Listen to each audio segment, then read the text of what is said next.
ગોધર ગામમાં કાચા મકાનની દિવાલ ધરાશાયી થઈ છે। જો કે દિવાલ ધરાશાયી થવાની આ ઘટનામાં કોઈપણ પ્રકારની જાનહાનિ નથી થઈ। ગોધર ગામે આ ઘટના બની છે, જ્યાં કાચા મકાનની દિવાલ ધરાશાયી થઈ ચૂકી છે। જો કે સદનસીબે કોઈપણ પ્રકારની જાનહાનિ નથી થઈ। ભારે વરસાદ અને પવનના કારણે જે કાચા મકાનની દિવાલ હતી તે ધરાશાયી થઈ ચૂકી છે। વાત હવે સાબરકાંઠાના હિંમતનગરની। હિંમતનગર સહિત ગ્રામ્ય વિસ્તારમાં ધોધમાર વરસાદથી જનજીવન અસ્તવ્યસ્ત થઈ ચૂક્યું છે। ગામભોઈ હાઈવે ઉપર પાણી ભરાયા છે। 1 ફૂટ સુધીના પાણી ગામભોઈ હાઈવે પર અને ગામભોઈ પોલીસ સ્ટેશન પાસે ભરાઈ ચૂક્યા છે। પાણી ભરાવાના કારણે લોકોને રસ્તો પસાર કરવામાં પણ હાલાકીનો સામનો કરવો પડી રહ્યો છે।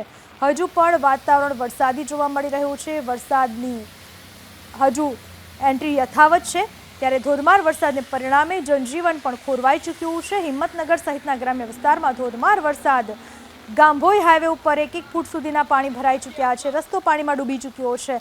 ગામભોઈ પોલીસ સ્ટેશન પાસે પણ પાણી ભરાઈ ચૂક્યા છે। આ એ હાઈવે છે જ્યાંથી વાહનોની અવરજવર હંમેશા યથાવત રહેતી હોય છે અને આ હાઈવે ઉપર પાણી ભરાઈ જતા વાહન ચાલકોને ભારે હાલાકીનો સામનો કરવો પડી રહ્યો છે, તો લોકોના વાહનો ખરાબ થવાની પણ સ્થિતિ ઊભી થઈ રહી છે।